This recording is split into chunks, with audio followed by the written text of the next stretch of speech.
been prone to paranoia. Perhaps I'm too quick to trust. I say hi to strangers, I always answer my door, and I only close the blinds when I must. Maybe that makes me a fool. I could be asking for trouble. They say the world is cruel and I don't live in a bubble. But I don't know. I survived my years in New York City and backpacking Europe alone without a phone.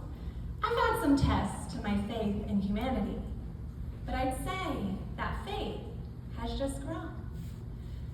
I got lost in Harlem at 2 in the morning. I got lost in London at 4. I got lost in Lima just past midnight when I couldn't find the couchsurf host door. I left the train station in Naples in the dark and the rain with no map to my hostel. It's the same old refrain. But all of those losses turned into lessons when I was rescued by the kind act of a stranger. And the people I meet have been so sweet to me, it's hard to believe I was ever in danger. That's my nephew, so it's okay if you cry. Let's see, where was I? The people I meet have been so sweet to me, it's hard to believe I was ever in danger. And perhaps it was luck, or my guardian angel swooping in as soon as she could.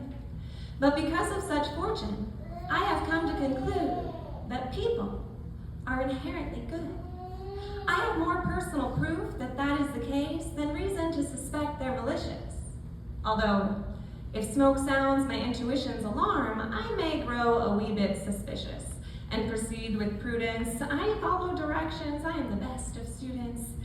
And I have learned the hard way a time or two. I've fallen for scams, I've believed the untrue, but I tend to let those memories loose. They've played their role on the evolution of my soul, but I don't like the fear they induce. And anyway, one sour grape doesn't indicate that the entire vineyard is rotten. It may make us pucker, or make us a sucker, but the discernment we learn from it shall not be forgotten just because we find the faith to forgive. But the expectation of harm and a steel guard round our heart may be safe, but it's no way to live. I may be naive, but I like to believe that everyone is playing the best that they can, given the cards in their hand. And I do understand that sometimes those cards create killers. But living on guard isn't one of the pillars for a life of peace. So I choose to release the tightness in my hips, the furrow of my brow, the purse of my lips, and savor sweet sips of safety that I am well aware make me among the blessed. I have never had to test a bulletproof vest. I can't speak for the rest, but I can speak for myself when I say I've never been prone to paranoia, and I intend to keep it that way. So if you'd like to make prey of an eager believer, shame on you. You better leave her alone. She may be full grown, but she's got the trust of a child who's never been shown the 5 o'clock news.